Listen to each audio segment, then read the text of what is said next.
이 시간 다 함께 말씀을 봉독하도록 하겠습니다. 오늘의 말씀은 시편 28편 1절 말씀입니다. 시편 28편 1절 말씀입니다.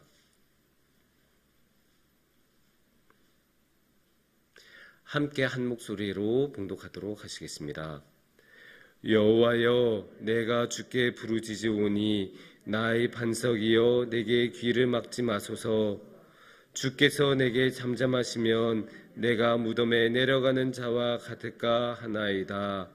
아멘. 예전에 제가 처음 사역을 시작했을 때 저는 유치부에서 일을 시작했습니다. 이제 유치부를 하면 당연히 여름 성경학교도 하겠죠. 그래서 이제 여름 성경학교를 준비하는데 너무너무 힘든 거예요. 이제 애들은 막 날뛰고 말은 전혀 안 듣고 또 준비할 거는 너무 많고 특별 선생님들도 섭외해야 되고 막 이후에 행사들도 다 이렇게 같이 준비해야 되고 준비물 엄청 많고 강습회도 갔다 와야 되고 너무너무 할 일이 많은데 어디서부터 시작해야 될지도 모르겠고 선생님들 일일이 컨트롤하는 것도 힘들고 연락 돌리는 것도 쉽지 않고 너무너무 힘든 거여서 막 성경하고 너무 스트레스가 됐어요. 막 그렇게 스트레스가 막 극도로 이렇게 올라가는 와중에 이제 드디어 성경학교의 날이 온 거예요. 그래서 성경학교를 이렇게 진행해야 하는데 근데 제가 크게 걱정했었던 것하고는 다르게 그래도 성경학교가 어떻게든 진행이 되더라고요. 그래서 첫째 날이 끝나고 둘째 날이 끝나고 셋째 날이 지나면서 성경학교가 그래도 무사히 끝났습니다. 그러면서 제가 그때 깨달은 것이 하나 있었어요. 아, 시간은 흐르는구나. 내가 지금 이 순간 너무나 힘들고 너무나 괴로워해도 그래도 시간은 흘러가서 이 괴로운 순간도 지나가고 어떻게든 숨을 쉴 수 있는 순간이 오는구나 이런 생각을 했어요. 어쩌면 우리가 자주 하는 말이 있죠. 시간이 약이다. 그 말이 맞을 수도 있겠구나라는 생각을 했습니다. 그래서 이제 그 이후에도 힘든 일이 일어날 때마다 어떻게든 이것 또한 지나가겠지라는 마음을 가지면서 버티면서 많은 어려움들을 이겨내고 견뎌내곤 했습니다. 그런데 이후에도 계속 살아가고 많은 것을 경험하고 많은 이야기를 들으면서 그때 내가 했었던 생각, 시간이 모든 것을 해결해 주겠지, 시간이 지나가면 모든 것이 괜찮아지겠지, 이 생각이 참 어렸던 생각이었구나, 내가 그때 참 어렸었구나라는 생각이 들기 시작했습니다. 왜냐면 아무리 시간이 지나도 그대로 있는 아픔, 변하지 않는 아픔이 있기 때문입니다. 어떤 것들이 있을까요? 예를 들면 제가 병에 걸렸을 때, 병에 걸리면 몸이 아픈 거는 그대로이지 않습니까? 병 자체가 낫지 않는 이상 시간이 아무리 지나도 아픈 건 그대로이죠. 그래서 몸이 많이 아팠을 때, 몸이 상했을 때 그런 아픔은 시간이 아무리 지나도 해결이 되지 않습니다. 또 어떤 아픔이 있을까요? 사랑하는 사람을 잃었을 때의 아픔. 그 아픔은 아무리 지나도 시간이 해결해 줄 수가 없습니다. 왜냐?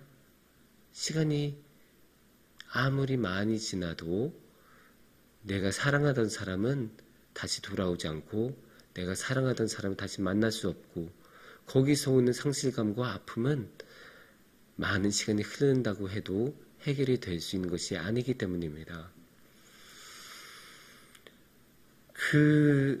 그런 아픔은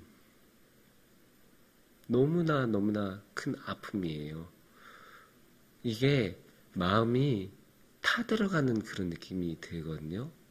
정말 너무너무 아파서 누구에게 말할 수조차도 없는 아픔, 넋두리조차도 할 수 없을 정도로 그 아픔 입에 담는 것조차도 버거운 그런 아픔. 나의 영혼이 병들어가고 칼에 찔린 것 같은 그런 느낌이 드는 그런 괴로운 아픔이 있을 때가 있습니다. 그런 마음이 타들어가는 아픔은 진짜 시간이 아무리 지나도 해결이 되지 않습니다. 우리가 흔히 트라우마라는 말을 하잖아요. 그 트라우마라는 말이 원래 가지고 있는 뜻이 영혼의 상처예요. 아무리 시간이 흘러가도 해결이 되지 않는 영혼의 상처.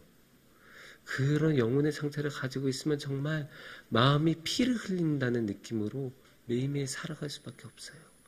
그 괴로움에 아무리 몸부림을 쳐도 마음과 영혼을 어둠이 뒤덮는 그런 어려움만이, 그런 괴로움만이 우리의 삶을 가득 채우는 경우가 참 많이 있습니다.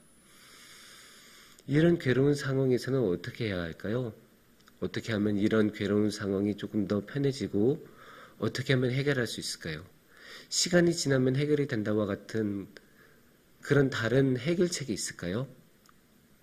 전 참 그런 해결책을 찾기 위해서 여러 해 동안 공부도 많이 해보고 참 많은 방법도 찾아보고 여러 것을 강구해봤지만 안 되더라고요. 찾을 수가 없었습니다. 왜냐? 이 고통이 너무나 크기 때문에, 이 아픔이 너무나 무거운 것이었기 때문에 아무리 시간이 지나도 어떠한 방법을 찾아본다고 하더라도 이 아픔을 해결할 수 있는 그런 해결책은 저는 찾을 수가 없었습니다. 그러면 우리는 어떻게 할까요? 이 아픔이 나를 너무나 짓누르고 나의 모든 삶을 정말 살아갈 수 없을 정도로 숨조차도 쉴 수 없게 만드는데, 그러면 어떻게 해야 될까요? 다른 방법이 없습니다. 그저 예수님께 나아가는 수밖에 없습니다. 어떻게 하겠습니까? 우리가 다른 누구에게 우리 아픔을 말할 수 있겠습니까? 우리에게 달리 어떤 방법이 있겠습니까? 결국 우리는 하나님께 나아가고 예수님께 나아가는 수밖에 없습니다. 오늘의 말씀에 나오셨던 것처럼 내가 주께 부르짖으오니 내게 귀를 막지 마소서. 하나님마저도 나의 부르짖음을 들어주시지 않으시면 저 정말로 땅끝으로 들어가는 그런 사람이 될 수밖에 없어요. 하나님, 나 좀 도와주세요. 제가 지금 이렇게 아픕니다. 하나님. 물론 그런 아픔에 휩싸였을 때는 이렇게 하나님 앞에 나아간 것조차도 힘들고 이렇게 기도드린 것조차도 어려워요. 하지만 달리 방법이 없어요. 정말로 달리 방법이 없어요. 우리는 하나님께 나아갈 수밖에 없어요. 하나님께 나와서 고백하고 하나님께 아뢰고, 하나님 저 이렇게 힘들어요. 하나님 저 도와주세요. 하나님 저 살려주세요. 저 숨이라도 쉴 수 있게 해주세요.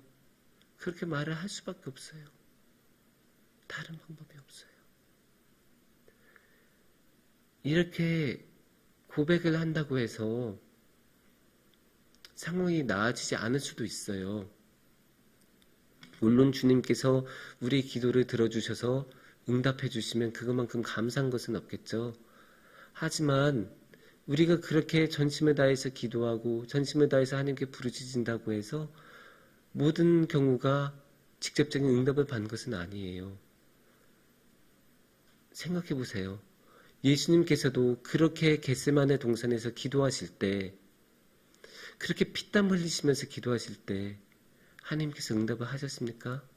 아니에요. 우리 예수님조차도 한마디의 대답조차 못 들으셨어요.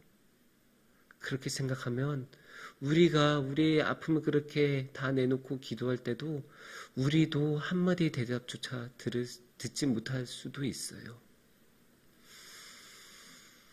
그런데 우리가 그렇게 우리의 아픔 때문에 괴로워하고 또 하나님께서 대답을 하시지 않는다는 것 때문에 힘들어할 때 예수님만큼은 우리 곁에 계세요.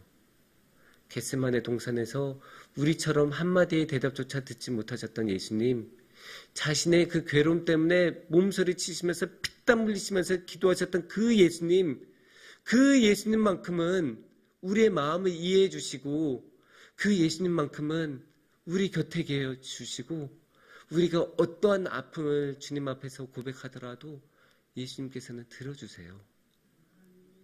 그런 주님을 우리가 잊지 않았으면 좋겠어요.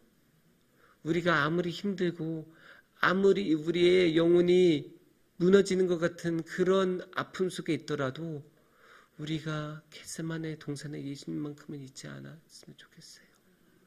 그 예수님은 우리 곁에 어떠한 순간에도 옆에 계시고 그 예수님은 우리의 그 아픔을 들어주시려고 그 먼 하늘에서 이 땅에 오셔서 그 골고다 언덕을 오르시면서 십자가를 지시면서 우리 곁에 오신 분이세요.